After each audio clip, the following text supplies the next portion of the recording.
बंदी छोड़ सतगुरु रामपाल जी परमेश्वर जी की जय हो।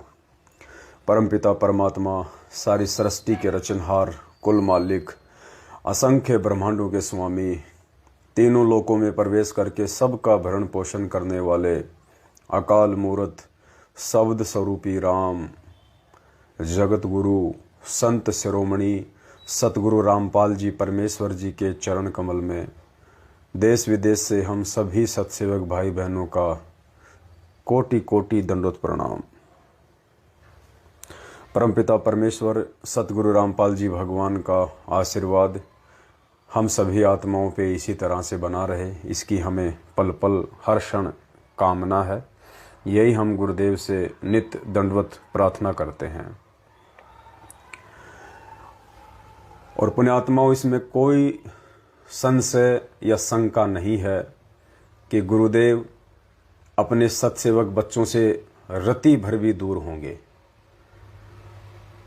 एक बहुत बड़ी मेहर, गुरुदेव का आशीर्वाद, उनकी कृपा पल पल उनके सत्सेवक बच्चों पे बरस रही है, पल पल।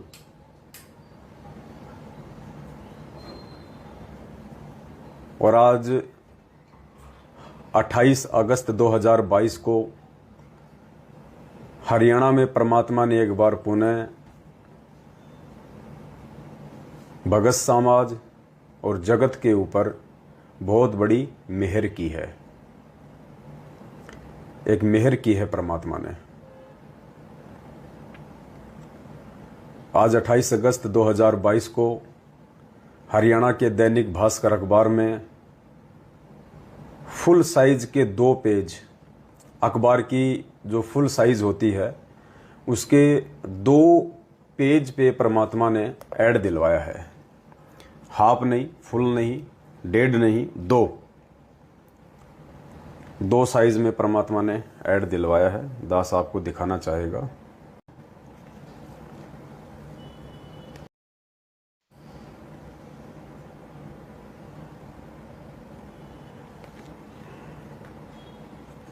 ये देखिएगा, ये दैनिक भास्कर अखबार है। ये इसका फर्स्ट पेज है, फ्रंट, सबसे पहले फ्रंट पेज पे परमपिता परमेश्वर जी का ये ऐड आया है। और दूसरा पेज ये है, सेकंड पेज, दैनिक भास्कर का दूसरा पेज ये है। 2 पेज पे परमात्मा ने पूरे हरियाणा में ऐड दिलवाया है। सभी भाई बहनों की जानकारी के लिए दास बता देता है, बहुत बड़ी मेहर परमेश्वर की, हजारों लाखों आत्माओं की आंखें खुलेंगी। नए नए भाई बहन जो नाम दीक्षा ले रहे हैं उन्हें सच्चाई का पता चलेगा कि परमात्मा कहाँ है और हम कहाँ भटक रहे हैं। हम किन फर्जी आश्रमों में, फर्जी नामदान केंद्रों पे, फर्जी भंडारों में कस्तूरी वाले मूर्ख हिरण की तरह भटक रहे हैं, चक्कर खा रहे हैं, जबकि वो महक, वो परमात्मा हमारे अंदर ही है। और जो भाई बहन लाइव जुड़ते जा रहे हैं, सभी से प्रार्थना है वीडियो को एक बार ज़्यादा से ज़्यादा शेयर कर दें। वीडियो को सभी भाई बहन ज़्यादा से ज़्यादा एक बार शेयर करें। तो पहले दास आपको आज 28 अगस्त 2022 को दैनिक भास्कर हरियाणा, जो कि हरियाणा का सबसे ज़्यादा पॉपुलर लोकप्रिय न्यूज़पेपर है, दैनिक भास्कर हरियाणा, उसमें सतगुरु प्रकट दिवस को लेके फुल साइज 2 पेज का ऐड आया। पूरे हरियाणा में फुल साइज 2 पेज का ऐड। पुण्यात्माओं, आपकी सेवा का सदुपयोग। ये देखिए, ये दूसरा पेज है। दोनों जगह परमेश्वर की बड़ी बड़ी फोटो हैं और मर्यादा में रह के शब्दों का चयन किया गया है। ये देखिए, ये 2 फुल साइज पेज। सबसे पहले दास आपको ये पढ़ा देना चाहता है। और सबसे बड़ी खुशी की बात, अब तक तो ये अखबार हमारे पूज्य गुरुदेव जी के हाथों में भी जा चुका होगा और परमेश्वर इस अखबार को पढ़ के अपने सत्सेवक बच्चों पे फिदा हो रहे होंगे। अपना प्यार भरा आशीर्वाद परमेश्वर सभी सत्सेवक बच्चों पे लौटा रहे होंगे। और विशेषकर जिन जिन भगत भाई बहनों ने अपनी सेवा दी थी जिनकी सेवा के बदौलत लगभग 12 लाख रुपए का ये ऐड आज 28 अगस्त के दैनिक भास्कर हरियाणा में आया है। 12 लाख रुपए का बहुत बड़ी मेहर कर दी परमात्मा ने। पिछली बार ऐड क्यों नहीं आ पाया, पैसों की भी परमात्मा ने बचत कर दी अब की बार,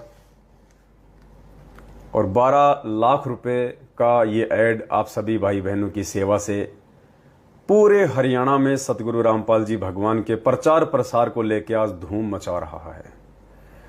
घर घर में सतगुरु रामपाल जी भगवान की चर्चा होगी, हर व्यक्ति की जुबान पे सतगुरु रामपाल जी भगवान की चर्चा होगी, और लोग कहेंगे कि बार बार इनके विषय में ऐसा आ रहा है। कोई भी संत महंत शंकराचार्य उनके जो शिष्य हैं अपने गुरुओं को लेके इस प्रकार से भगवान साबित नहीं कर रहे हैं, ना इस प्रकार के ऐड निकलवाते हैं। अगर किसी गुरु संत महात्मा की जयंती आती है या जन्मदिन आता है तो छोटा सा एक ऐड निकलवा देते हैं बड़ी मुश्किल से। जैसे कोई मर जाता है, तीये की बैठक का ऐड निकलवाते हैं कि फला फला दिन तीये की बैठक है, इतने बजे से इतने बजे तक प्रोग्राम है, आ जाना। बस छोटा सा एक 1500 रुपए का ऐड निकलवा देते हैं। और ये संत रामपाल जी के लिए पूरा पेज, 2 पेज पूरे दैनिक भास्कर अखबार में, और वो भी फर्स्ट पेज पे सबसे पहले खोलते ही, अखबार को खोलते ही सबसे पहले संत रामपाल जी के दर्शन। आज हरियाणा में जितने भी दर्शक हैं दैनिक भास्कर के, सबको। और परमेश्वर ने क्या मैटर लिखवाया है, क्योंकि हमारा वो मैटर किसी कारणवश हरियाणा में प्रकाशित नहीं हो पाया जो मैटर हम देना चाह रहे थे, इसलिए मैटर हमने थोड़ा चेंज कर दिया सतगुरु प्रगट दिवस को लेके। तो परमेश्वर ने मैटर लिखवाया है दैनिक भास्कर हरियाणा, इसार, रविवार 28 अगस्त 2022। हरियाणा के गांव धनाना की मिट्टी के कण कण को नमन, ये हेडलाइन लिखवाई है परमात्मा ने। साइड में मोटे अक्षरों में सतगुरु प्रकट दिवस 8 सितंबर, जहां 8 सितंबर 1951 को पूर्ण परमात्मा कबीर देव प्रकट हो चुके हैं। ना सतगुरु जननी जने जाके माना बाप, पिंड ब्रह्मांड से रहित हैं ना जहां तीनों ताप। अर्थात सतगुरु कभी भी माँ बाप से जन्म नहीं लेता है, क्योंकि सतगुरु की भूमिका स्वयं पूर्ण परमात्मा कबीर साहिब ही करते हैं। उनके सिवाय इस सृष्टि में कोई भी प्राणी सृष्टि रचना की जानकारी व तत्व ज्ञान का उपदेश नहीं दे सकता है। तो लोग सोचने पे विवश हो जाएंगे, लोग विचार करेंगे और गुरुदेव के ज्ञान को समझने का प्रयास करेंगे। गुरुदेव की तरफ उनकी निगाह दृष्टि एक बार फिर से होगी ज्ञान को लेके, कि भाई सतगुरु ऐसी क्या चीज होती है जो कभी माँ और बाप से जन्म ही नहीं लेता, जबकि यहां तो बिना माँ बाप के कोई आता ही नहीं है। और ऊपर भी वाणी है, ये भी कबीर जी की वाणी है, ये भी झूठी नहीं हो सकती। तो ये प्रकट हुए हैं, राज क्या है लोग विचार करेंगे। हमारे जो नए भगत भाई बहन हैं, जो सतलोक आश्रम मैनेजमेंट हरियाणा के फर्जी नामदान केंद्रों से अनजाने में जुड़ रहे हैं, वो भी विचार करेंगे कि एक तरफ तो वाणी बिल्कुल सही है, वाणी कह रही है ना सतगुरु जननी जने, जननी यानी माँ, जननी यानी माँ, और जने यानी पैदा करना, कि जो सतगुरु होता है उसको माँ पैदा नहीं कर सकती, ना वो माँ बाप से पैदा होता, वो जननी से जन्म नहीं लेता, माँ से जन्म नहीं लेता। तो विचार करेंगे भाई बहन कि ये सतलोक आश्रम मैनेजमेंट हरियाणा वाले तो हमारे से अवतरण दिवस मना रहे हैं, जन्मदिन मनवा रहे हैं, और ये सतसेवक भाई बहन प्रकट दिवस मना रहे हैं। वाणी भी यही कह रही है कि गुरुजी माँ के गर्भ से जन्म नहीं लेते। तो विचार करेंगे आज पुण्यात्माएं। और पुण्यात्माओं इसी को कहते हैं 100 चोट सोनार की और 1 चोट लोहार की बराबर होती है। 100 चोट सोनार की, यानी ये सतलोक आश्रम मैनेजमेंट हरियाणा अज्ञान रूपी चोट जो भगत समाज पे मार रहा धीरे धीरे धीरे धीरे। परमात्मा कहते हैं मेरे सतसेवक बच्चे लोहार की तरह खाली एक ही चोट मारेंगे खींच के, वो एक चोट उन 100 चोटों के बराबर है। तो ये कितना भी कुप्रयास कर लें सतलोक आश्रम मैनेजमेंट हरियाणा वाले, परमात्मा धरती पे है, सत्य के आगे बढ़ने का समय है। और ये सच्चाई कि ये सतगुरु रामपाल जी भगवान ही परमात्मा है, साक्षात कबीर देव है और वर्तमान में धरती पे प्रकट है, मां के गर्भ से जन्म लेके नहीं आया। इस सच्चाई को ये लोग चाहे सुनार की तरह झूठी चोट कितनी मार लें, परमात्मा अपने सत्सेवक बच्चों से ज्ञान आधार की एक चोट मरवाएगा जो 100 चोटों को फैल कर देगी। अतः सतगुरु का जन्म दिवस या अवतरण दिवस नहीं बल्कि प्रकट दिवस ही मनाया जाता है। विशेष प्रार्थना, साध संगति ही सतगुरु रामपाल जी भगवान का असली मोक्ष मार्ग है। साध संगति से जुड़े बिना सत्संगों का भेद समझ में नहीं आएगा। भेद समझे बिना सतगुरु की पहचान नहीं हो सकती। सतगुरु की पहचान बिना आपका विश्वास नहीं बनेगा और विश्वास के बिना मोक्ष नहीं मिलेगा। तो ये मैटर परमात्मा ने फर्स्ट पेज के ऊपर छपवाया है, लिखवाया है। अब हम चलते हैं सेकंड पेज के ऊपर। अब हम सेकंड पेज के ऊपर चलते हैं और आपको दिखाते हैं कि परमेश्वर ने वहां क्या लिखवाया है। ये सेकंड पेज है, ये वाला। परमेश्वर की प्यारी साध संगत को संदेश। कबीर 7 दीप 9 खंड में गुरु से बड़ा न कोई, करता करे न कर सके, गुरु करे सो होय। भगत समाज से प्रार्थना। वर्तमान में पूज्य गुरुदेव जी से नाम दीक्षा लेने के बाद कस्तूरी वाले हिरण की तरह कहीं भी भटकने की नहीं, बल्कि अपने अपने घर पर रहकर विश्वास के साथ 5 यज्ञ करने की जरूरत है। अब नए भगत भाई बहन विचार करेंगे कि भाई ये 5 यज्ञ क्या है और ये क्यों कह रहे हैं कि भाई आपको उस कस्तूरी वाले हिरण की तरह, जिसकी नाभि में कस्तूरी है, महक उसको अपने अंदर से आ रही है और वो महक को खोजता हुआ बाहर फिर रहा है पागलों की तरह। तो भगत समाज विचार करेगा कि हमारा भी तो यही हाल हो रहा है वर्तमान में। जब गुरुजी परमात्मा है, परमात्मा अंतर्यामी होते हैं, परमात्मा शब्द स्वरूपी होते हैं, वो जब चाहे जहां वो प्रकट हो जाते हैं। पृथ्वी के कण कण में परमात्मा विद्वान है और हम लोग उस भगवान को ढूंढने के लिए जो हमारे घर में है, जो हमारे घट में है, और हम रोज बोलते हैं संध्या आरती में, घट ही में गंगा, घट ही में यमुना, घट ही में है जगदीश, सतगुरु तारेंगे। और मोको कहां ढूंढे रे बंदे, मैं तो तेरे पास में, खोजी होए तुरंत मिल जाऊं, एक पल ही की तलाश में। तो भगत समाज विचार करेगा कि हम मूर्ख तो नहीं बन रहे हैं बिना ज्ञान के। या तो हमने गुरुजी को अभी तक परमात्मा नहीं माना, कबीर देव नहीं माना, अंतर्यामी नहीं माना, घट घट का वासी नहीं माना, जिस कारण से हम उनको ढूंढते फिर रहे हैं फर्जी आश्रमों में, नामदान केंद्रों पे, रैलियों में, धरनों में, प्रदर्शनों में। अरे गुरुजी से मैंने नाम दीक्षा ले ली और घर पे मैंने गुरुजी का दरबार लगा लिया और फिर भी मुझे विश्वास नहीं है कि गुरुजी मेरे घर पे होंगे। मैं कहां भटक रहा हूं? अपने भगवान का प्रकट दिवस मनाने के लिए मैं क्यों फर्जी आश्रमों में दौड़ूं, उस नाभि में कस्तूरी वाले हिरण की तरह? ये तो मूर्खता हो गई। गुरुजी ने क्यों सुनाया सत्संग? मैं तो उस जानवर से भी ज्यादा मूर्ख हूं। चलो वो तो जानवर है, उसको तो इतनी कॉमन सेंस नहीं है कि ये महक कहां से आ रही है।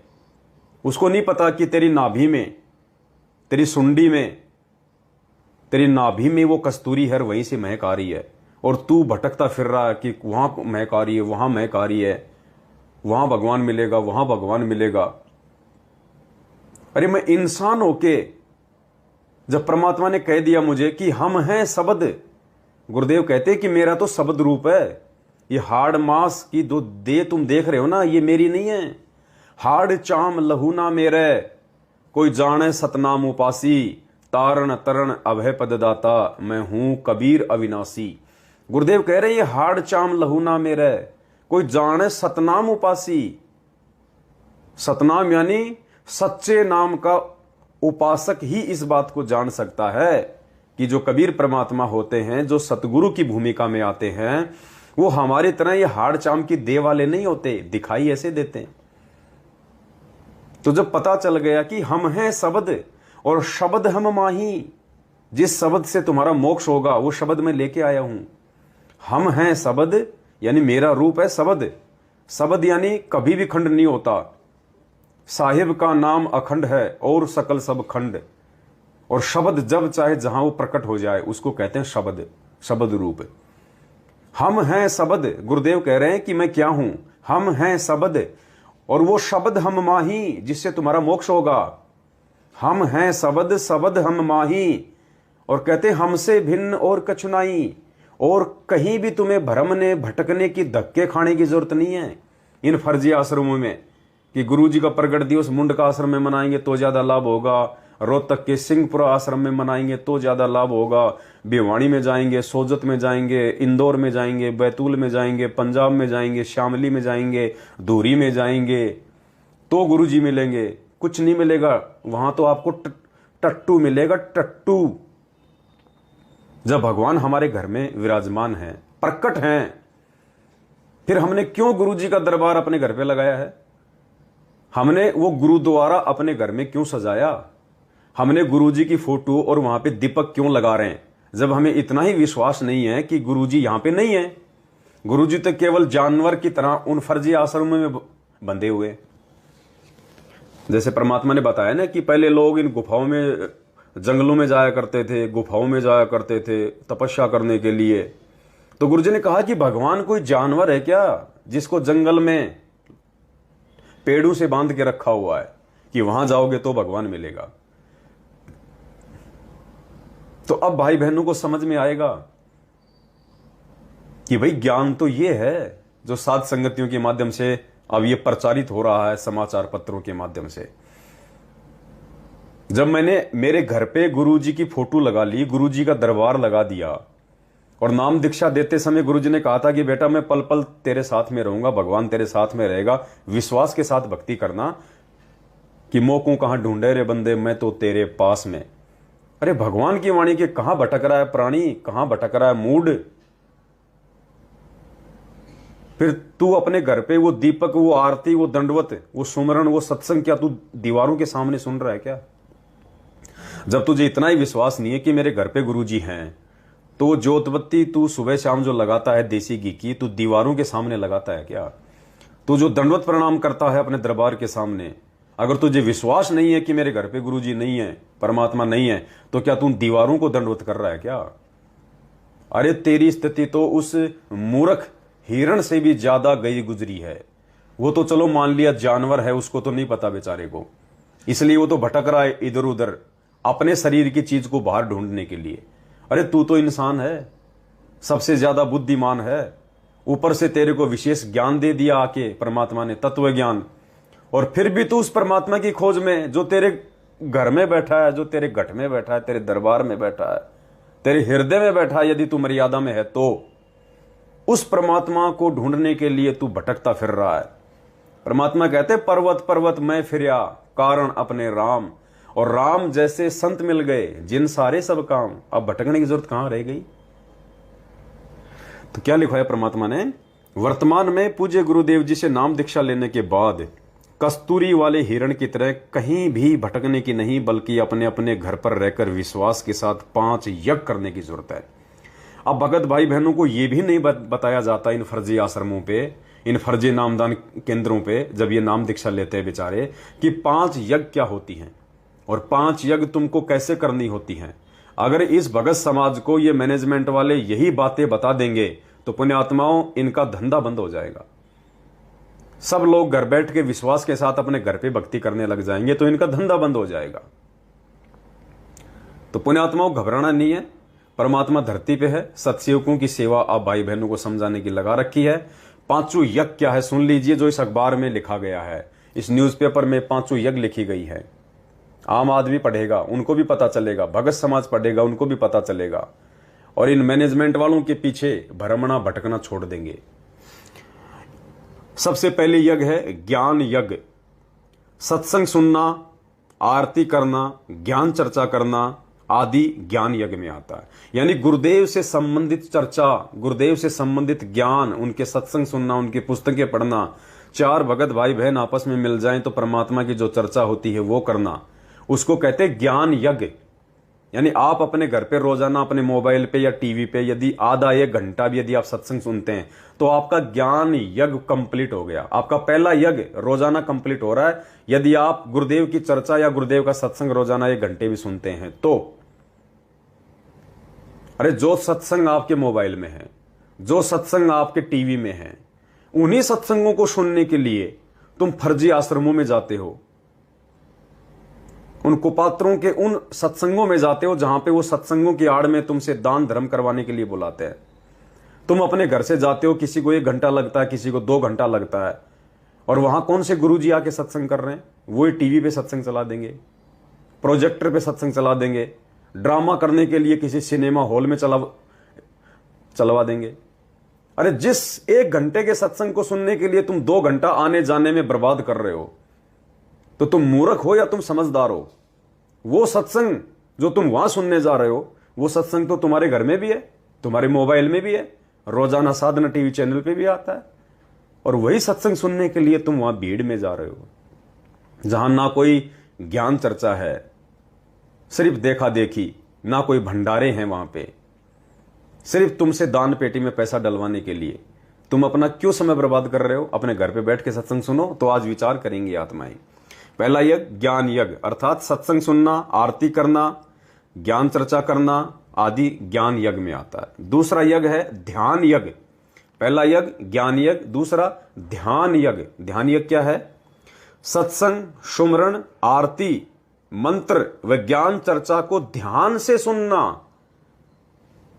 यानी सत्संग, आरती, सुमरण, शब्द, इनको सुनना तो केवल ज्ञान यज्ञ में, और इन सभी चीजों को ध्यान से सुनना ध्यान यज्ञ में आ जाता है। यानी उन पे विचार करना कि गुरुजी ने सत्संगों में क्या कहा है, गुरुजी के इस सत्संग का मतलब क्या है, गुरुजी ने क्यों कहा कि इस दास के 4 संतान थी, 2 लड़के 2 लड़कियां, और मैं अच्छे से जानता हूं कि उनका क्या नेचर है, क्या उनका व्यवहार है, आगे चल के वो मेरी क्या इज्जत करते, मेरी क्या वो खातिरदारी करते, मुझे अच्छे से पता उनके चरित्र का। गुरुदेव ने क्यों कहा कि दास के जाने के बाद डीवीडी से नाम दीक्षा दी जाएगी, सार नाम इस दास के जाने के बाद दिया जाएगा डीवीडी से। तो गुरुदेव के इन सत्संगों पे विचार करना, इन सत्संगों को ध्यान से सुनना ध्यान यज्ञ में आता है। ध्यान से मंत्र करना, जो भी परमात्मा ने उसकी विधि बताई है, सुरति नृति या सुरति नृति मन पवन, जो भी विधि जिस मंत्र की परमात्मा ने बताई है, उस विधि में रह के उन मंत्रों का जाप करना, वो ध्यान यज्ञ में आता है। आरती करते समय आरती पे ध्यान रखना, परमेश्वर क्या कह रहे हैं, उन शब्दों पे ध्यान रखना, वो ध्यान यज्ञ आ गया। सत्संग सुनते समय सत्संग पे ध्यान रखना, सारी टेंशन, सारी चिंताओं को छोड़ के सत्संग पे ही अपना फोकस करना, ध्यान लगाना, वो ध्यान यज्ञ है। गुरुदेव के जब शब्द चले तो उनको ध्यान से सुनना ध्यान यज्ञ है। कहीं कोई साध संगति, कोई ज्ञान चर्चा हो, उसको ध्यान से सुनना ध्यान यज्ञ है। बताओ कितना आसान है ये यज्ञ। तो 2 यज्ञ तो आपके मात्र ये हो गए, ज्ञान यज्ञ और ध्यान यज्ञ। अब इन यज्ञों के लिए आप फालतू में उन आश्रमों पे जा रहे हो जो गुरुदेव के आदेश से भी नहीं है, और बिना गुरुदेव के आदेश से बनाए गए ये महल हमें लाभ की जगह हानि देंगे। तो घर बैठे आपके 2 यज्ञ कंप्लीट हो गए, ज्ञान यज्ञ और ध्यान यज्ञ। तीसरा हवन यज्ञ। हवन यज्ञ क्या होता है? प्रतिदिन घर पर गाय या भैंस के घी के साथ खड़ी ज्योत जलाना हवन यज्ञ में आता है। हवन यज्ञ क्या है? परमात्मा ने बता रखा है कि बेटा सुबह शाम अगर तेरी आर्थिक स्थिति नॉर्मल है, कमजोर है, तो कम से कम सुबह शाम की आरती के समय जब तक वो आरती चले तब तक तेरे घर में देसी घी का दीपक जले, रुई की बाती बना के, कॉटन की बाती बना के, और एक दीपक आता है जिसके अंदर खड़ी बत्ती लगती है। एक तो होती है कि जैसे हम लोग दीपावली पे दिए जलाते हैं तेल के, उनमें तो वो आडी बत्ती लगती है, टेढ़ी बत्ती लगती है उनमें, और एक होती है बिल्कुल स्ट्रेट सीधी। आजकल ये तांबे के, पीतल के, स्टील के दीपक आते हैं, और उनमें बीच में एक वो आता है नट, ऐसा नट आता है, वो बिल्कुल स्ट्रेट आता है, उसमें बीच में उसमें छेद आता है। तो पतली सी कॉटन की यानी रुई की जोत बला के उसके अंदर डाल के घी डाल के फिर उसको जलाया जाता है, तो वो होती है खड़ी बत्ती। तो जो खड़ी बत्ती होती है, जो खड़ी जोत होती है, वो केवल पूर्ण परमात्मा के सामने लगाई जाती है, और जो तिरछी बत्ती होती है वो देवी देवताओं के आगे लगाई जाती है। तो हम पूर्ण परमात्मा के भगत हैं, उनके बच्चे हैं, हमने स्ट्रेट जोत लगानी है, और सिर्फ देसी घी में, गाय या भैंस का होना चाहिए घी, बकरी का नहीं, और किसी का नहीं, ऊंट का नहीं, सिर्फ गाय या भैंस के घी से ही जोत जलानी है। अब बहुत सारे भाई बहन कह देते हैं भगत जी हम तो डेयरी पे जाते हैं, हमारे तो शहर में मिलता नहीं देसी घी। देखो गांव में है तो आप कहीं से भी अपना लेके आ सकते हो, 800-900 रुपए किलो आता है। अगर आप शहर में रहते हैं तो शहर में जो डेयरियां होती हैं, डेयरी पे आपको देसी घी मालूम करना है कि सर मुझे देसी घी चाहिए, तो लगभग 500-600 रुपए तक 1 लीटर आता है डब्बा पैकिंग का। वो घी आप अपने घर पे ले आओ, वो चाहे गाय का हो, चाहे भैंस का हो, चाहे वो डेयरी का हो, आपने देसी घी के नाम से मांगना है, और लगभग 500 रुपए से ऊपर आएगा अच्छी क्वालिटी का। आपने केवल उसी से, जो डेयरी पे मिलता है, जो डब्बे में मिलता है, आपने उसी से गुरु जी को जोत लगानी है। डालडा यूज नहीं करना, वनस्पति घी जो होता है डालडा बिल्कुल यूज नहीं करना, गुरुदेव ने मना किया है, क्योंकि डालडा घी में पशुओं की चर्बी का इस्तेमाल होता है, मिलावट होती है। किसी भी प्रकार का तेल यूज नहीं करना, चाहे सरसों का हो, चाहे मूंगफली का हो, चाहे वो तिल्ली का तेल हो, किसी भी, चाहे वो सोयाबीन का तेल हो, किसी भी चीज का तेल क्यों ना हो, तेल आपने बिल्कुल भी जोत में नहीं डालना, ना डालडा घी डालना, केवल देसी घी से। तो अब भाई बहनों को समझ में आएगा जो नए नए भाई बहन नाम दीक्षा ले रहे हैं। तो ये तीसरी यज्ञ क्या हो गई? हवन यज्ञ। हवन यज्ञ भी हम अपने घर पे कर सकते हैं, गुरुदेव का आदेश है, कहीं भ्रमण भटकने की जरूरत नहीं है। तो तीसरी यज्ञ क्या है? हवन यज्ञ। प्रतिदिन घर पर गाय या भैंस के घी के साथ खड़ी जोत जलाना हवन यज्ञ में आता है। ज्योति लगाना आपकी आर्थिक स्थिति पर निर्भर करता है, आप चाहें तो 24 घंटे भी जला सकते हैं। गुरुदेव ने कह रखा है सत्संगों में कि अगर आपकी आर्थिक स्थिति अच्छी है तो आप जी 24 घंटे जोत जलाओ परमात्मा की। सुबह एक बड़ा सा एक कटोरे में घी डाल के या बड़े दीपक में घी डाल के, चाहे उसमें आधा किलो आवे, चाहे 1 किलो आवे, चाहे 5 किलो आवे, उसको डाल दो और सारा दिन 24 घंटे चलने दो परमात्मा की दया से, कोई दिक्कत नहीं है, चलने दो 24 घंटे। तो ये हवन यज्ञ भी हम अपने घर पे कर सकते हैं। तो ज्ञान यज्ञ, ध्यान यज्ञ और हवन यज्ञ, इन 3 यज्ञ के लिए आपने कहीं भी किसी भी सतलोक आश्रम मैनेजमेंट हरियाणा के फर्जी नामदान केंद्रों पे भटकने की जरूरत नहीं है। चौथा यज्ञ प्रणाम यज्ञ। प्रणाम यानी गुरुदेव को दंडवत करना। परमात्मा कहते हैं संध्या प्रात अष्ट अंग से दंडवत प्रणामा, संध्या प्रात करे निष्कामा। चौथा यज्ञ प्रणाम यज्ञ, निष्काम भाव से गुरुदेव को दंडवत प्रणाम करना प्रणाम यज्ञ में आता है। प्रणाम यज्ञ में आता है निष्काम भाव से, मन में कोई इच्छा नहीं होनी चाहिए कि मेरे को बच्चा मिल जाए, मेरे को कार मिल जाए, मेरे को एक कोठी मिल जाए। मन में कोई मांगने की इच्छा नहीं होनी चाहिए जब आप गुरुदेव को दंडवत प्रणाम करें, निष्काम भाव से कि हे परमपिता परमेश्वर, दास को आधीनी दो परमात्मा, दास को मोक्ष दो परमेश्वर। ये सोच के आपने गुरुदेव को दंडवत प्रणाम करना है। यदि आप निष्काम भाव से मन में बिना किसी इच्छा के गुरुदेव को दंडवत प्रणाम करते हैं, अपने घर पे, छत पे, पहाड़ पे, जमीन पे, खेत में, कहीं भी, बेड पे, मकान पे, चौथी मंजिल पे, तीसरी मंजिल पे, तो वो आपका प्रणाम यज्ञ हो गया घर बैठे बैठे। अब आप यही दंडवत मारने के लिए बताओ फर्जी आश्रमों में जाओ, नामदान केंद्रों पे जाओ, जानवर है कोई भगवान जो वहां बांध रखा नामदान केंद्र वालों ने। और 5वीं यज्ञ धर्म यज्ञ। 5वीं यज्ञ क्या होती है? धर्म यज्ञ। साध संगत व धर्म भंडारे में पैसे से या अपनी श्रद्धा अनुसार आटा, दाल, चावल, घी आदि खाद्य सामग्री देकर सेवा लगाना धर्म यज्ञ में आता है। धर्म यज्ञ क्या होती है? किसी भी सत्संग में, किसी भी भंडारे में, कहीं भी साथ संगति हो रही हो, मैनेजमेंट वालों की बात नहीं कर रहा दास, इनको तो आदेश ही नहीं है ये आश्रम खोलने का, और ना ये लोग गुरुदेव के सत्संग रखवाने के अधिकारी हैं, क्योंकि परमात्मा कहते हैं पंडित और मसालची दोनों सूझे नाही, औरों को करे चानना रह आप अंधेरे माई।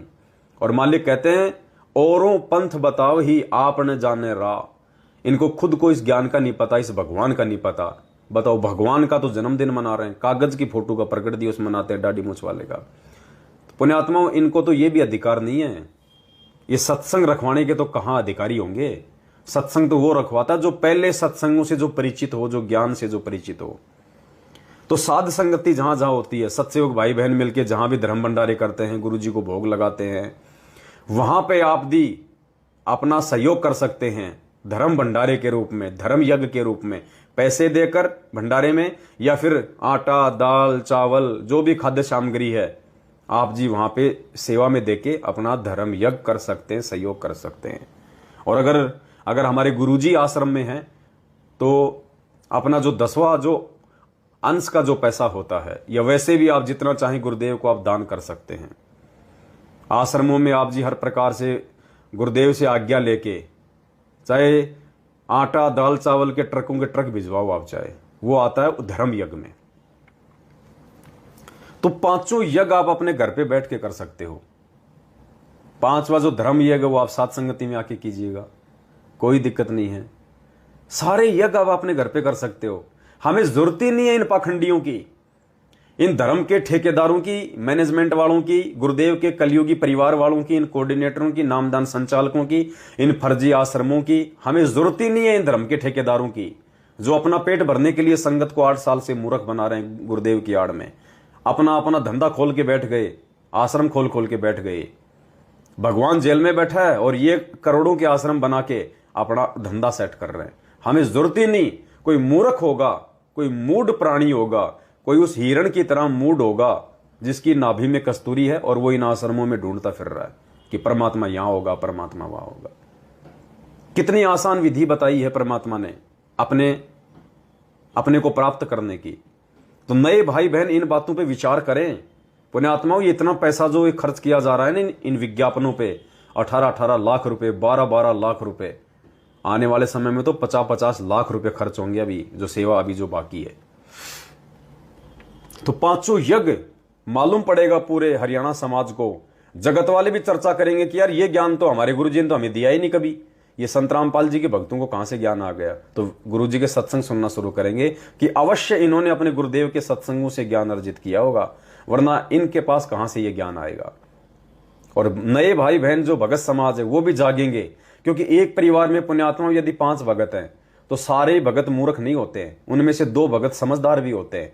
वो 3 को समझाएंगे कि देखो जी गुरुदेव के सत्संगों में क्या लिखा हुआ है, क्या कहते हैं गुरु जी। और सही बात है, जब हमें इतना विश्वास नहीं कि मेरे घर पे भगवान नहीं है तो मैं तो मूर्ख हूं, फिर इन आश्रमों में क्या चाहे भगवान की गोद में जाके बैठ जाओ तो भी कोई फायदा नहीं होना। तो 5वां यज्ञ धर्म यज्ञ, साध संगत व धर्म भंडारे में पैसे से या अपनी श्रद्धा अनुसार आटा दाल चावल घी आदि खाद्य सामग्री देकर सेवा लगाना धर्म यज्ञ में आता है। इसके अलावा ज्योति पाठ व 10वें अंश का पैसा अपने गुरुदेव जी के अलावा अन्य किसी भी कुपात्र को नहीं देना चाहिए। ज्योति करवाना, जो ये 2100 रुपए की ज्योति करवाते हैं ये लोग, गुरुदेव आश्रम में 500 रुपए लिया करते थे ज्योति के, इन्होंने 2100 रुपए कर दिए। बताओ, अरे किस चीज का भाव बढ़ गया। गुरुदेव आश्रम में पाठ प्रकाश के 7000 रुपए लेते थे, इन्होंने 15000 कर दिए। अरे किस खोपरे का भाव बढ़ गया, बादाम का भाव बढ़ गया, मिश्री का भाव बढ़ गया, किस चीज का भाव बढ़ गया भाई। लेकिन इनको केवल कमाना है, धंधा करना। इनको गुरुजी के जेल से बाहर आने से पहले इनको माला माल बनना है। इसके अलावा ज्योति पाठ व 10वें अंश का पैसा अपने गुरुदेव जी के अलावा अन्य किसी भी कुपात्र को नहीं देना चाहिए, क्योंकि पाठ करवाने के लिए भगत को अपने गुरुदेव से पहले आज्ञा लेनी पड़ती है। पुण्यात्माओं, बहुत इंपॉर्टेंट मैटर है ये। आज पूरा का पूरा भगत समाज परमात्मा का दोषी हो रहा है जो इन फर्जी आश्रमों में जा जाके पाठ करवा रहा है, जबकि पाठ के विषय में परमात्मा का विधान है कि पाठ करवाने से पहले भगत को अपने गुरुदेव से आज्ञा लेनी पड़ती है। आज्ञा, गुरुजी की आज्ञा के बिना आप अपने ना तो आप अपने घर पे पाठ रखवा सकते हैं, ना आप जहां पाठ हो रहा है वहां पे आप जी पाठ करवा सकते हैं। जैसे इन फर्जी आश्रमों में मुंडका, दिल्ली, भिवानी, रोहतक, सोजत, शामली, बैतूल, इंदौर, ये मनमुखी रूप से ये मैनेजमेंट वाले 15-15 हजार रुपए के चक्कर में जो पाठ प्रकाश रखवा देते हैं। गरीबदास जी का प्रगट दिवस तो पाठ रखवा दो, कबीर जी का प्रगट दिवस तो पाठ रखवा दो, संत रामपाल जी का जन्मदिन तो पाठ रखवा दो। पुण्यात्माओं, ये पाठ आपको लाभ के बजाय हानि दे रहे। हानि, आप अपने भविष्य में बिना गुरु जी की आज्ञा के जो पाठ करवा रहे हो, आप जी कांटे बो रहे हो। विधान है परमात्मा का, या तो ये भगवान झूठा जो अभी आपको सुनाऊंगा, या फिर आप झूठे। और विचार कर लेना, भगवान झूठा हो सकता है या फिर आप झूठे हो सकते हैं। मुझे बता दो, आज कितने लोग हैं जो हिसार जेल में जाकर गुरुजी से आज्ञा लेके आ रहे हैं कि गुरुजी मुंडका में पाठ चल रहा है, गुरुजी रोहतक में पाठ चल रहा है, गुरुजी राजस्थान के सोजत में पाठ चल रहा है, मैं पाठ करवा दूं क्या? कितनों ने जाके हिसार जेल में आज्ञा ली है गुरुजी के सत्संग के अनुसार कि पाठ करवाने से पहले अपने गुरुदेव की आज्ञा लेनी जरूरी होती है, वरना वो पाठ लाभ के बजाय हानि ज्यादा करेगा। और यही कारण है आज 90% भगत समाज के ऊपर दुख, आपत्ति, एक्सीडेंट में मौत, अकाल मृत्यु, बीमारी में मृत्यु, कोरोना में मृत्यु, सबके घरों में लड़ाई झगड़े। क्यों? क्योंकि सब परमात्मा का वचन तोड़ के मनमुखी रूप से काल प्रेरित सतलोक आश्रम मैनेजमेंट हरियाणा के धंधे में सहयोग कर रहे हैं। सुनिए क्या कह रहे हैं पूज्य गुरुदेव। गुरु बिन दान पुण्य जो कर ही मिथ्या होवे कब, गुरु बिन दान पुण्य जो कर ही मिथ्या होवे कभू ना फरही। बिना गुरु के जो दान करते हैं मिथ्या जावे, वो कभी नहीं फलेगा।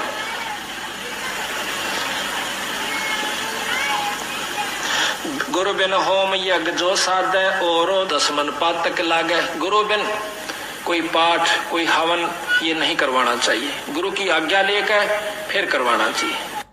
जिसके सिर पर गुरु की आज्ञा लेके फिर करवाना चाहिए। गुरु आज्ञा बिना ये पाठ हवन ये नहीं होंगे भाई। ये भगवान है, भगवान अपना विधान बता रहा है, और हम यदि इस भगवान की वाणियों को काट के, इस भगवान के विधान को तोड़ के, अपने आप में शाणे बन के, और इन कुपात्रों को इनके फर्जी आश्रमों में जा जाके इनको पाठ करवाएंगे तो क्या मिलेगा आपको?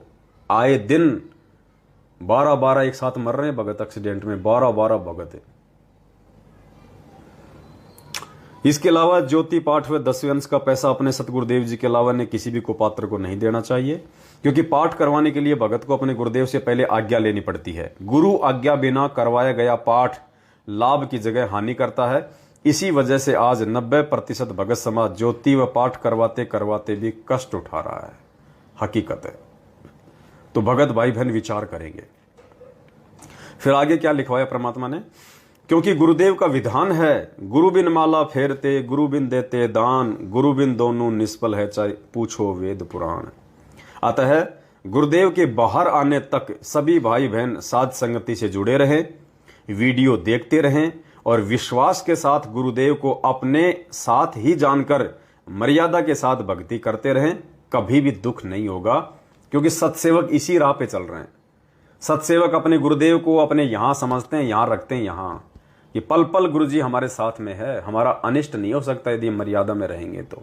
हम तो नहीं जाते इनके फर्जी नामदान केंद्रों में, हम तो नहीं जाते इनके फर्जी आश्रमों में, हम तो नहीं करवाते इनको ज्योति पाठ और दान, हम तो नहीं जाते इनके रैलियों में, इनके धरनों में, हम तो नहीं मानते इनके पीले पर्चों को, फर्जी ऑडियो को, फर्जी वीडियो को, हम नहीं मानते भाई। हमारे लिए सबसे बड़ा और असली वीडियो गुरुदेव के सत्संग रूपी वीडियो हैं। उनसे बढ़ के हमारे लिए कुछ भी नहीं है। ज्ञान ही हमारा असली गुरु है। हमारा तो बाल विवाह का नहीं होने दे रहा परमात्मा, और तुम लोग आए दिन मर रहे हो सारे काम करते करते। तो विचार करो, भगवान किसके साथ है? गुरुदेव का आशीर्वाद तुम्हारे साथ है या सत्सेवकों के साथ में है? फिर आगे परमेश्वर ने बड़े बड़े अक्षरों में लिखाया है, ये लाल लाल अक्षर है नीचे। गुरुदेव कहते हैं, साहिब का नाम अखंड है और शकल शब खंड। अर्थात गुरुदेव भगवान द्वारा दिया गया नाम अखंड है। ये जो नाम खंड के भय से जो डराते हैं ना भक्तों को, नाम खंड हो जाएगा, नाम खंड हो जाएगा, तेरा ये नाम खंड हो गया, तूने पवन के वीडियो देख लिए तेरा नाम खंड हो गया, तू आश्रम में नहीं आ रहा तेरा नाम खंड हो गया, तूने 4 हाजिरी नहीं लगाई तेरा नाम खंड हो गया। पुण्यात्माओं, ज्ञान को आधार बनाने से इस मार्ग पे हमें विजय की प्राप्ति होगी। वैसे चाहे पूरी जिंदगी भक्ति करते रहो ना। तो परमात्मा क्या कहते हैं?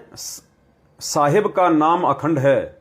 साहिब यानी सतगुरु रामपाल जी भगवान ने जो नाम दिया वो अखंड है, और सकल सब खंड है, और ये पूरी सृष्टि खंड है। तीनों लोगों का भी विनाश होगा, लेकिन इस परमेश्वर के शब्द का, वचन का, नाम का कभी भी विनाश नहीं होगा।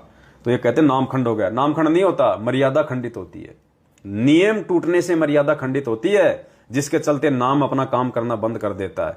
तो क्या इलाज है उसका? वर्तमान में गुरुदेव के जेल में रहते सहते क्या इलाज है? अर्थात गुरुदेव भगवान द्वारा दिया गया नाम अखंड है, वो किसी भी देश काल व परिस्थिति में खंडित नहीं होता है। खंडित केवल मर्यादा होती है, अतः जानबूझकर मर्यादा तोड़नी नहीं है, और अनजाने में कोई मर्यादा खंडित होती है तो गुरुदेव क्षमा करते हैं।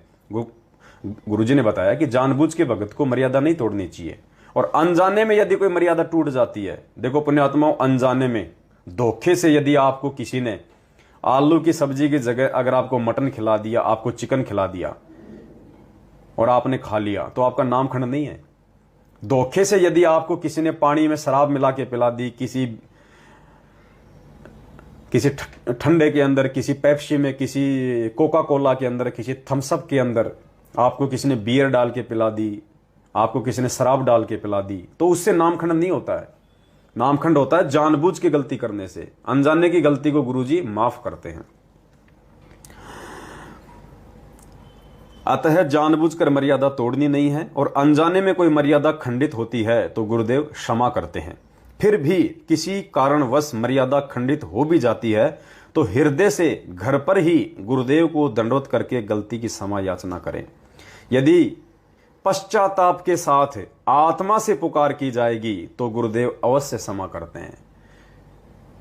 अगर हृदय से प्रार्थना करोगे कि गुरुजी दास से बहुत भयंकर गलती बन गई, परमात्मा हे मालिक जिया नहीं जा रहा, परमात्मा दया करो, परमेश्वर दोबारा ऐसी गलती नहीं होगी मेरे मालिक, ऐसे यदि कसक के साथ हृदय से आत्मा के साथ यदि प्रार्थना करोगे तो ये भगवान आत्मा का साथी है, ये बकवाद नहीं सुनता, मन का साथी नहीं है। और ये प्रार्थना आप चाहे पहाड़ पे बैठ के कर लो, अपने खेत में बैठ के कर लो, अपने घर पे बैठ के कर लो, इसी प्रार्थना के लिए, उस अंतर्यामी से प्रार्थना करने के लिए आपने फर्जी आश्रम में जाने की जरूरत नहीं है, फर्जी नामदान केंद्रों पे जाने की जरूरत नहीं है, किसी कोऑर्डिनेटर को फोन करने की जरूरत नहीं है, आपने कोई प्रार्थना लगवाने की जरूरत नहीं है। अरे हमारे गुरुजी कोई देवी देवता थोड़ी है, जो बहरे हैं जिनको पता नहीं, उनको बताने के लिए घंटा बजाना पड़ेगा। जैसे औरंगजेब के शासन काल में औरंगजेब के महल के ऊपर एक घंटा बांध रखा था बड़ा, और उसका जो रस्सा होता था वो नीचे छोड़ रखा था जमीन पे। जिसको भी कोई आपत्ति होती थी, जनता को कोई दुख होता था, किसी ने अपनी कोई फरियाद राजा को भेजनी होती थी, तो वो घंटा बजाता था और रस्सी खींच के, तो औरंगजेब समझ जाता था कि भाई कोई दुखी आया है। तो पुण्यात्माओं, हमारे गुरुजी तो अंतर्यामी है, वो तो मन में सोच उठने से पहले भी जान लेते हैं कि मेरा बच्चा क्या बोलेगा। हमारे गुरुजी कोई औरंगजेब या कोई देवी देवता थोड़ी, जो हम वो घंटा बजाएंगे तब गुरुजी सुनेंगे कि हाँ भाई किसको क्या आपत्ति आ गई। अरे महाभारत के युद्ध में वो टटेरी पक्षी जिसने अंडे दे रखे थे, और जब उसने देखा कि लाखों करोड़ों लोगों की सेना आ गई यहाँ, मेरे अंडों का क्या होगा, मेरे बच्चों का क्या होगा, उसने घंटा बजाया था क्या? सतलोक से लेके यहां तक कोई रस्सा लटक रहा गया जो उसने घंटा बजाया था महाभारत के मैदान से, तब गुरुजी ने आंखें खोली थी कि भाई क्या हो रहा है नीचे। अंतर्यामी भगवान ने उस पक्षी की भी पुकार सुन ली। पुण्यात्माओं, हम तो इंसान हैं, भगत हैं, विचार करो, अगर आत्मा से पुकार की जाएगी तो क्या परमात्मा बहरा है क्या? परमात्मा कहते हैं चीटी पायल बाजे पैर, साहिब सुनता है सब लहर। अगर चीटी के पैर की पायल, उसकी आवाज भी भगवान सुनता है। और हम प्रार्थना लगाते हैं कोऑर्डिनेटरों को, नामदान संचालकों को, गुरुजी की बेटा बेटी को, वो दलाल हैं। अरे वो एजेंट हैं क्या आत्मा और परमात्मा के बीच में? दलाल खड़े कर लिए तुम लोगों ने। ये तुम्हारी भी मूर्खता और उनकी तो अज्ञानता है ही है। तो क्या पुण्यात्मा वो भगवान हमारी नहीं सुनेगा? वो सुनेगा यदि हृदय से पुकार करेंगे, और हृदय से पुकार की तो फिर क्या आवश्यकता फिर नामदान केंद्रों पे जाने की, आश्रमों में जाने की। इसीलिए गुरुजी कहते हैं मोकू कहां ढूंढे रे बंदे, मैं तो तेरे पास में। आगे परमेश्वर ने लिखाया है, विचार कीजिए, दुनिया होली दिवाली मनाने के लिए देश विदेश से अपने अपने घरों की तरफ दौड़ लगाती है। यानी जो जगत वाले भाई बहन होते हैं जिनको ज्ञान नहीं है, और जब उनका कोई त्योहार आ जाता है, उनका कोई पर्व आ जाता है, उनका कोई फेस्टिवल आता है, साल में एक बार, 6 महीने में एक बार, तो वो क्या करते हैं? वो दुनिया वाले देश विदेश से बेचारे छुट्टी लेके अपने घरों पे आते हैं सीधे, होली मनाने के लिए, दिवाली मनाने के लिए। साल में एक बार उनका वो त्योहार आता है। तो जिनको ज्ञान नहीं है वो तो देश विदेश से अपने अपने घरों पे दौड़ के आते हैं कि बाल बच्चों के साथ मिलके अपने घर पे होली मनाएंगे, दिवाली मनाएंगे, खुशियां मनाएंगे। दुनिया होली दिवाली मनाने के लिए देश विदेश से अपने अपने घरों की तरफ दौड़ लगाती है, और हम भगत क्या कर रहे हैं? और तत्वज्ञानी भगत समाज 8 सितंबर को अज्ञानता में घर पर ही प्रकट सतगुरु का प्रकट दिवस मनाने के लिए कस्तूरी वाले मूर्ख हिरण की तरह न जाने कहां कहां दौड़ लगा रहे हैं। और हम भगत क्या कर रहे हैं? हमारे घर में गुरुजी है, हमारे घर में भगवान बैठा है, और हम उस भगवान का प्रकट दिवस मनाने के लिए घर छोड़ छोड़ के बाहर भग रहे हैं। अरे तो वो दुनिया वाले ज्यादा शाणे या तुम भगत लोग ज्यादा शाणे हैं? तुमसे अच्छे तो वो दुनिया वाले हैं जो होली दिवाली मनाने के लिए अपने अपने अपने वो घरों की तरफ दौड़ते हैं।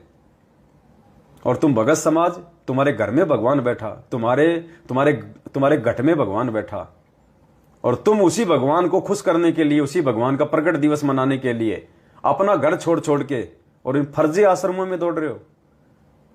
यही तो परीक्षा ले रहे हैं गुरु जी कि इन्होंने मुझे कितना पहचाना। कल को जब शरीर छोड़ के जाओगे और ऊपर यम के दूत आएंगे भाले ले लेके, तब क्या करोगे?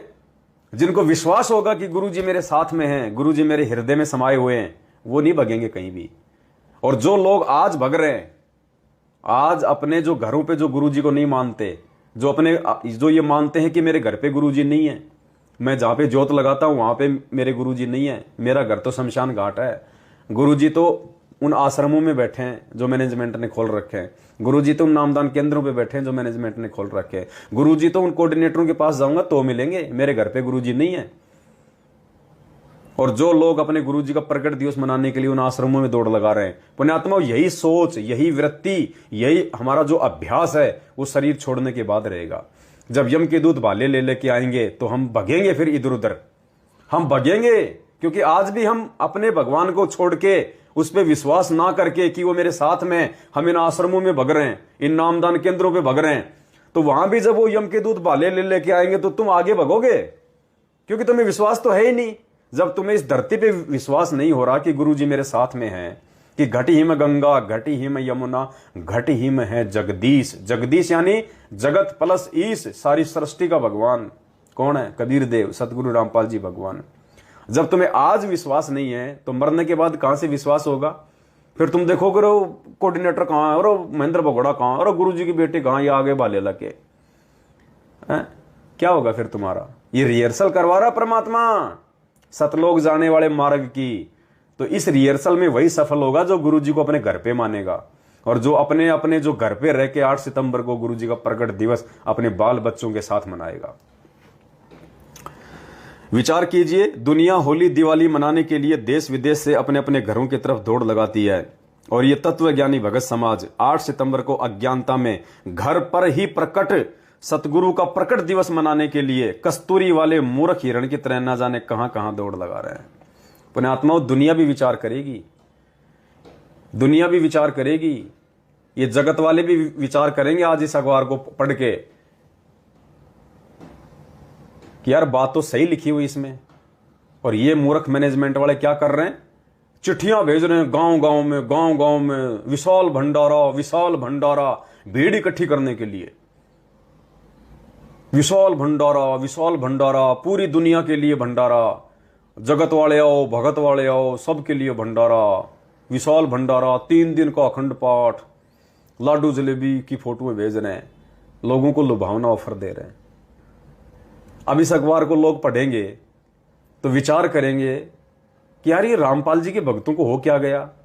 एक दिन पहले तो चिट्ठी आई थी कि विशाल भंडारा है, आश्रम में आओ, लड्डू जलेबी, और ये कह रहे कि अपने घर पे हलवा बना के खाओ। अरे यार ये क्या करे, कहीं ऐसा तो नहीं वहां चले जाए फिर वहां कुछ नहीं मिले। बोलेंगे यहाँ क्यों आ गए भाई साहब, अपने घर पे हलवा बना के खाते, हमने अखबार में ऐड तो लगाई थी। दुनिया वालों को थोड़ी पता है कि ये सत्सेवक है। वो कहेंगे यार एक तरफ तो तुम कह रहे हो आश्रम में आओ विशाल भंडारा, और दूसरी तरफ तुम अखबार में ऐड दिला रहे हो कि अपने अपने घर पे हलवा बना के खाओ, अपने अपने घर पे मनाओ। भाई तुम कर क्या रहे हो ये? तो वो लोग भी विचार करेंगे, वो जगत वाले भी, कि यार ये चक्कर क्या है। तो क्या लिखवाया परमात्मा ने? पर्वत पर्वत मैं फिरा कारण अपने राम, राम जैसे संत मिले जिन सारे सब काम। कि हे परमात्मा, आपकी प्राप्ति से पहले मैं आपको ढूंढने के लिए पहाड़ों में दौड़ लगाता था, मंदिरों में जाता था, मस्जिदों में जाता था, गुरुद्वारों में जाता था, कहीं कहीं मैं भटकता रहता था। और कहते हैं अब उस भगवान के सारे गुण प्राप्त करवाने के लिए उस भगवान के रूप में वो संत मिल गया जिसने मेरा भरमना भटकना मेरा बंद कर दिया। कहते हैं ना, वो हिरण जिसकी नाभि में कस्तूरी होती है, महक आती है, वो दौड़ता रहता है इधर उधर, कहीं वहां महक आई, उधर दौड़ लिया, उधर दौड़ लिया, अपनी तरफ नहीं झांक के देखता। वो अपनी नाभि में झांक के नहीं देखता, क्योंकि उसमें इतनी बुद्धि नहीं होती कि वो खुद अपनी नाभि में झांक के देख ले कि अरे कस्तूरी तो यहां है, महक तो यहां से आ रही है। उस महक के लिए वो भटकता इधर उधर इधर उधर, और वो उसके पास में ही होती है। और गुरुदेव ने बताया कि फिर कोई व्यक्ति उस हिरण की गर्दन को पकड़ के और उसकी नाभि की तरफ कर देता है, और फिर उसको महक आती हो, सांस। फिर परमात्मा कहते हैं उस भगत को फिर मेरे सत्सेवक बच्चे समझाएंगे जो इन आश्रमों में भटक रहा कि गुरुजी वहां मिलेंगे, गुरुजी वहां मिलेंगे, गुरुजी आश्रम में मिलेंगे, गुरुजी नामदान केंद्र पे मिलेंगे। और मेरे सत्सेवक बच्चे उन मूर्खों की वो गुद्दी पकड़ के ज्ञान आधार से उनको समझा देंगे रे कि नालायक, गुरुजी तो तेरे घर पे है, मोकों कहां ढूंढे रे बंदे, मैं तो तेरे पास में, क्यों भटक रहा है उस हिरण की तरह। और कहते हैं फिर वो भगत जो भी उसको मंत्र मिला हुआ है विश्वास के साथ कि गुरुजी पल पल मेरे साथ में है, मर्यादा में रह के वो जाप करेगा, फिर उसको आनंद आएगा उस महक का। फिर वो हिरण कोई व्यक्ति पकड़ के उसकी गर्दन कर उसके नाभि की तरफ कर देता, फिर वो भटकता नहीं है, फिर वो आनंद लेता रहता है, सांस से महक लेता रहता है, फिर वो नहीं भटकता। तो अब सत्सेवकों के प्रयास से और गुरुदेव के आशीर्वाद से जो नए भगत समाज है, नए भगत भाई बहन है, अब उनको मालूम पड़ जाएगा कि पहले तो हम उस मूर्ख हिरण की तरह अपने भगवान को ढूंढने के लिए, वो कस्तूरी की वो महक को ढूंढने के लिए हम कहां कहां भटक रहे थे। और सत्सेवक भाई बहनों ने तो गुरुदेव के आशीर्वाद से हमारे को रास्ता बता दिया कि वो कस्तूरी की महक, वो गुरुदेव तो तेरे पास में है, तेरे घर पे है। घर पे रह के भक्ति कर, घर पे गुरुजी को भोग लगा और मर्यादा में रह के भक्ति कर, परमात्मा पल पल साथ है। तो अब जागेगा भगत समाज। पर्वत पर्वत में फिरा कारण अपने राम, राम जैसे संत मिले जिन सारे सब काम। फिर आगे परमात्मा ने लिखवाया है, देखो ये कॉलम बने हुए ना, ये छोटे छोटे, ये ग्रीन, और ये क्या लिखवाया? कौन कहते हैं भगवान आते नहीं, कौन कहता है भगवान आते नहीं, तुम मीरा के जैसे बुलाते नहीं। कौन कहता है भगवान आते नहीं? अरे तुम मीरा के जैसे बुलाते नहीं। अरे कौन कहता है कि गुरुजी तेरे घर पे नहीं है? कौन कहता है कि गुरुदेव अपने बच्चों के साथ में नहीं है, वो 8 सितंबर को आपके घर पे नहीं आएंगे? कौन कहता है? कहते हैं तुम मीराबाई की तरह उस कशक के साथ में तुम अपने गुरुदेव को तुम बुलाते नहीं हो। अरे गुरुदेव तुम्हारे घर के दरवाजे के बाहर खड़े हैं कि मेरा बच्चा कब दरवाजा खोले और कब मैं अंदर आऊं, कब उसको आशीर्वाद दूं, कब मैं यहां पे भोजन पानी करूं। गुरुजी, हम प्रत्येक भगत के घर के दरवाजे के बाहर खड़ा है परमात्मा दिन रात, लेकिन पुण्यात्माओं हमें उस परमात्मा को अंदर बुलाना नहीं आ रहा, क्योंकि हम उसको परमात्मा नहीं मान रहे। हम उसको खाली अपना एक जो है गुरु मान रहे हैं, और भगवान उस दाढ़ी मूंछ वाली फोटो को मान रहे हैं। तो कैसे भगवान अंदर आएगा? हमारे मन में तो पहले से धारणा बन गई कि आश्रम में चलना है प्रकट दिवस मनाने के लिए, मुंड को आश्रम जाएंगे अब की बार गुरु जी का जन्मदिन मनाने के लिए। अरे जब तुमने पहले से ही भगवान को अपने से दूर मान लिया कि गुरु जी तो मुंडका में बैठे हैं, तो तेरे घर पे भगवान क्यों आएगा? ऐसे अविश्वासी आत्मा के घर पे भगवान क्यों आएगा जो पहले ही भगवान को अपने घर से बाहर निकाल कर मुंडका में बैठा दिया, अपने घर से बाहर निकाल के भगवान को रोहतक में बैठा दिया, दिल्ली में बैठा दिया, राजस्थान के सोजत में बैठा दिया, उत्तर प्रदेश के शामली आश्रम में बैठा दिया कि हट मेरे घर में जगह नहीं है तेरे लिए, तू उन आश्रमों में ठीक है। तो भगवान क्यों आएगा आपके घर पे? भगवान तो उनके घर पे आएगा, उन सत्सेवकों के घरों में आएगा आशीर्वाद देने के लिए। और भगवान 2 दिन पहले आ जाएगा। भगवान 8 सितंबर से 2 दिन पहले ही अपने सत्सेवक बच्चों के घरों में आके बैठ जाएगा प्रत्येक के, कि ये है मेरी असली आत्मा जो मुझे 24 घंटे अपने साथ मानती हैं। क्योंकि उन घरों में दाढ़ी मूंछ वाले की फोटो नहीं मिलेगी, चारों तरफ आंख फाड़ के देख लेना, कहीं भी दाढ़ी मूछ वाले की फोटो नहीं मिलेगी जिसका रूप काल बना सकता है। केवल सतगुरु रामपाल जी भगवान की फोटो मिलेगी। तो ऐसी आत्माओं से परमात्मा प्रसन्न होते हैं। फिर कहते हैं, कौन कहता है भगवान खाते नहीं, कौन कहता है भगवान खाते नहीं, बेर सबरी के जैसे खिलाते नहीं। कौन कहता कि भगवान भोग नहीं लगाते, कौन कहता कि भगवान नहीं खाते। कहते तुम सबरी माता के जैसे प्यार से उनको भोग नहीं लगाते, बेर नहीं खिलाते तुम। तो पुण्यात्माओं, अगर हम गुरु जी को घर पे भोग भी लगाते हैं तो हमने भावों के साथ लगाना है, प्रेम के साथ, कि गुरुदेव, हम प्रार्थना करते हैं ना गुरुदेव से कि हे परमेश्वर अपनी पवित्र रसना से इसे पवित्र करें। तो हमें विश्वास हो जाना चाहिए कि गुरु जी ने हमारा भोग प्रसाद जो है वो ग्रहण किया है, परमात्मा ने अपनी पवित्र जीभ से, रसना से उसको पवित्र कर दिया। और पुण्यात्माओं, जो पानी का जो गिलास हम जो रखते हैं साथ में हलवे राम के, या जब भी हम गुरु जी को भोग लगाते हैं, तो वो साधारण पानी नहीं होगा। जब गुरुदेव ने हलवे राम का भोग लगा लिया, तो पुण्यात्मा भोग लगाने के बाद, भोजन भंडारा करने के बाद जो अतिथि होता है वो क्या करता है, वो जल ग्रहण करता है, हाथ ऊथ धोता है, पानी पीता है मुंह लगा के। तो पुण्यात्माओं, वो जो पानी का गिलास जो हम भोग प्रसाद के साथ में रखते हैं, पुण्यात्माओं परमात्मा उसमें कुल्ला करते हैं, उसमें कुल्ला उस गिलास का जो जल होता है वो हलवाराम ग्रहण करने के बाद में गुरुजी सूक्ष्म रूप में फिर उस जल को भी ग्रहण करते हैं, उसको जूठा कर देते हैं। गुरुजी उसमें कुल्ला करते हैं उस गिलास में। पुण्यात्मा, वो अमृत है, गुरुदेव के मुंह में गया हुआ जल, और वापस जब उसके अंदर गिरता है तो पुण्यात्मा वो अमृत बन जाता। अमृत, वो साधारण जल मत समझना उसको, वो अमृत जल है जो हमारे युगों युगों के पाप कर्मों का नाश करेगा। और उसको यदि हम पूरी श्रद्धा के साथ में ग्रहण नहीं करेंगे, खाली एक जल समझ के ग्रहण करेंगे, तो वो अपना काम नहीं करेगा। हलवा राम को ग्रहण करने के बाद में गुरुजी फिर अपना कुल्ला करते हैं। हाथ धोता ना मेहमान, हाथ धोता है, मुंह में पानी लेता है, बार बार यूं करता है, तो वो जो जल होता है जो हम रखते हैं सूक्ष्म रूप में, गुरुजी अपना जो है वो कुल्ला करते हैं, तो वो अमृत बन जाता है। वो जल जो गुरुजी अपने होठों से लगाते हैं उसको, उस गिलास को, हमें दिखाई नहीं देता, लेकिन परमात्मा सूक्ष्म रूप में उसको उठा के अपने मुंह से लगा के उससे पानी पीते हैं और फिर उसको नीचे रखते हैं, तो अमृत बन जाता हमारे लिए। परम पूज्य गुरुदेव कहते हैं, मोकू कहाँ ढूंढे रे बंदे, मैं तो तेरे पास में, खोजी होए तुरंत मिल जाऊं एक पल ही की तलाश में। फिर नीचे क्या लिखा है परमात्मा ने, अतः अपनी अज्ञानता के चलते अंतर्यामी गुरुदेव भगवान की खोज किसी आश्रम, नामदान केंद्र या अन्य जगहों पर करने के बजाय 8 सितंबर 2022 को अपने अपने घर पर जहां दरबार लगा रखा है, वहां गुरुदेव को प्रकट व शब्द रूप में उपस्थित मानकर भोग की आरती के साथ देसी घी का हलवा राम बनाकर सपरिवार भोग लगाकर उन्हें प्रसन्न करें। अब हरियाणा वाले जब आज ये अखबार पढ़ेंगे, वो कहेंगे, कल तो रामपाल जी के चेलों की चिट्ठी आई थी कि विशाल भंडारा लड्डू बन रहे हैं, और अब ये कह रहे अपने अपने घर पे हलवा बना के खाओ।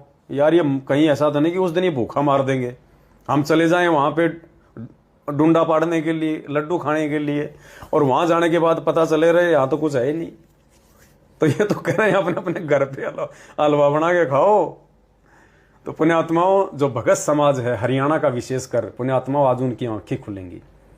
देखो, ये मेरे शब्द नहीं है, दास तो केवल अपने सभी भगत भाई बहनों के सहयोग से निमित्त मात्र बना है ये अखबार में ऐड निकलवाने के लिए।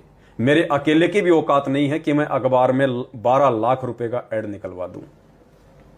पिछली बार हमारा जो ऐड था वो हाफ पेज का था, लेकिन वो 18 लाख का था।